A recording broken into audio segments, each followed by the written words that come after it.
Who was the first terrorist organization in the United States? Who? Founding Fathers. Founding Fathers.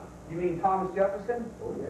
You mean George Washington? Oh, yes. Paul Revere? Yeah. These guys right here, let me ask you something. Did they try to scare people? Oh, yeah. They tried to intimidate the British. Did they use acts of violence? Your founding fathers, my founding fathers, were involved in acts of terrorism against British officials because they systematically had British officials assassinated. In the old Soviet Union, Nazi Germany, and Maoist China, the police's main job was not fighting crime. In totalitarian forms of government, the police are political enforcers, or commissars as they were known in Russia. It's their job to spy on the public and to intimidate the exercise of free speech.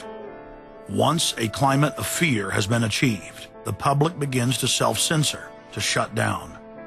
Once the people have been intimidated to withdraw from the field of intellectual battle, the tyrants have a free hand to expand their oppression and looting of the helpless serfs.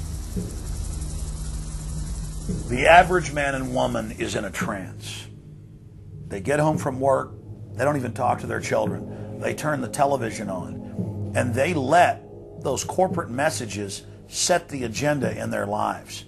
If we want a revolution against these social engineers and the scientific dictatorship, we have to start getting back to basics, having barbecues, knowing our neighbors, loving our husbands and wives, spending time with our children, and getting back to real human culture.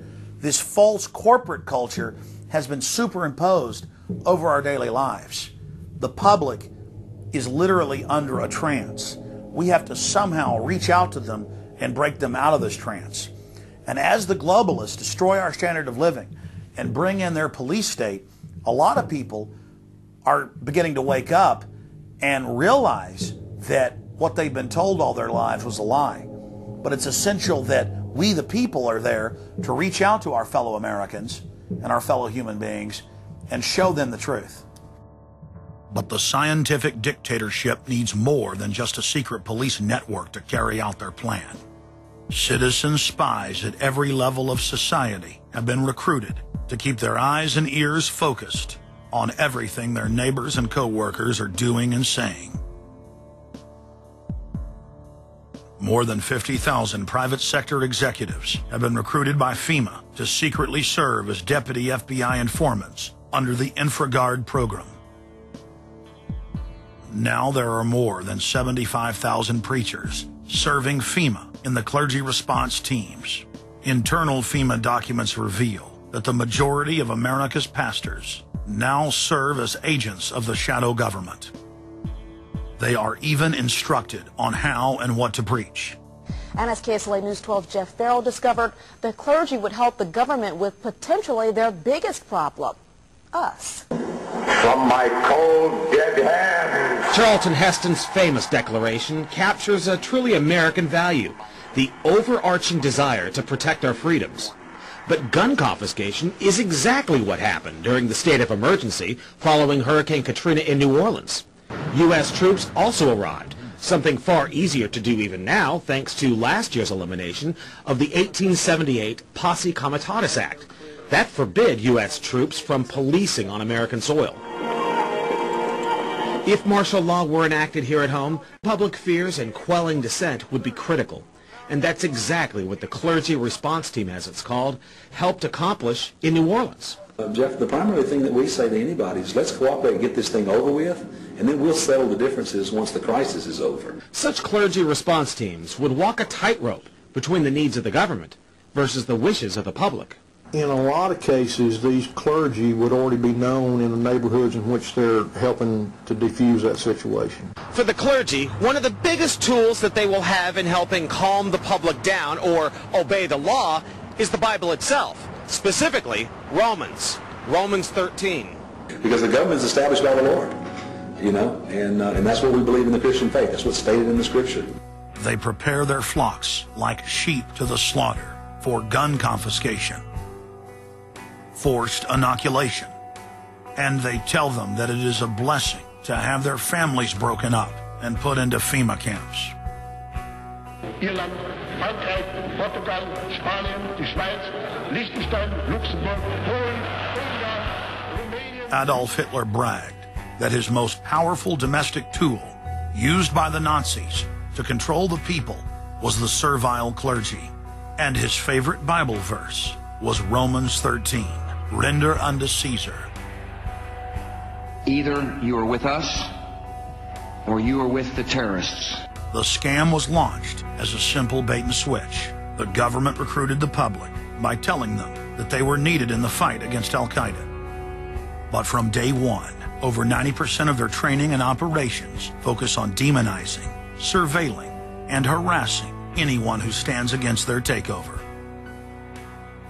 The Department of Homeland Security calling on firefighters to take on a new role in the war on terror. The idea to be the eyes for the U.S. government when they're inside a home. Now, unlike police officers, firefighters don't need a warrant to go into private houses. And critics say that's where things get sticky. Cable company repairmen, truck drivers, maid services, and hundreds of other professions that go inside homes and businesses without warrants are now on the government's payroll as citizen snitch spies.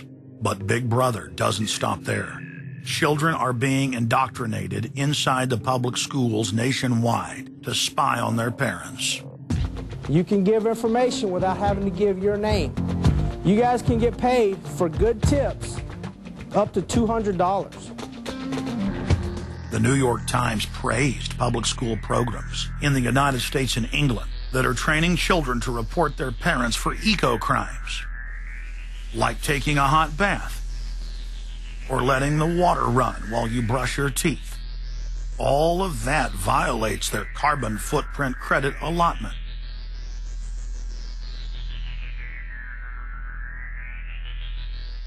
Check it out, check it out. And that's where we come in. We're the carbon cops and we're on the lookout for energy wasters. Our job is to get all Australian households to cut their carbon emissions. So Carbon Cops is a program that looked at energy use in a domestic sense. We went into people's houses and got them to reduce their energy use by 50%. Sadly, the Boy Scouts of America have now contracted with the Department of Homeland Security and are now training more than 20,000 Boy Scouts in anti-terror urban warfare mount training. The federal grants are very specific. The Scouts are trained to carry out seek and destroy missions against disgruntled veterans of the U.S. Armed Forces. Good evening, everyone. Homeland Security is enlisting some unlikely new recruits to fight terrorism and help with other emergencies. The Girl Scouts. Girl Scouts across the country and here in East Tennessee are now taking part. 9-year-old Elise Murphy has already earned a lot of Girl Scout patches. And now, every member of the 3.4 million Girl Scouts of America is now being trained by the Federal Emergency Management Agency to aid and support Homeland Security in disaster and anti-terror operations. One of the things that if you talk to our generals, they are desperate for is a civilian counterpart to our military forces. Everybody somewhere between the ages of 18 and 25 will serve 3 months of basic training and understanding in a kind of civil defense. So is this compulsory then? Well, you have to, in a sense, it's required of everybody, 18 to 25, 3 months, and at some point at that point you do it. Creating citizen armies in one way is, you know, it's disgusting, because what you do is you get young kids and you can mold their minds easily. And we saw them chanting and crying, and they'll follow any leader, whether it's in a black shirt, a brown shirt, a red shirt, whatever the shirt might be. Another branch of Homeland Security, the Corporation for National and Community Service, is setting up literally hundreds of other private uniformed youth groups. The White House has introduced legislation to establish forced national service for all Americans between the ages of 16 and 64.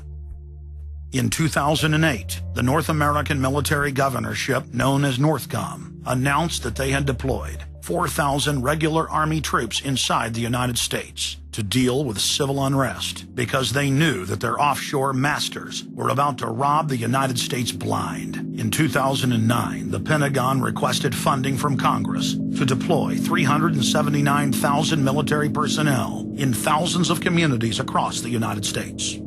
And now, legislation has been introduced in Congress to expand a system of FEMA concentration camps across the United States under the National Emergency Centers Act, H.R. 645.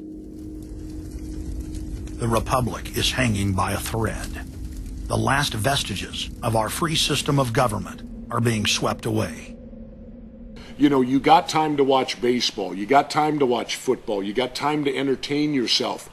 But I think a knowledgeable public we're losing, and we've got to get people back on track to paying attention, because if you don't pay attention to your government and what they're doing, you're going to pay some dire consequences for it.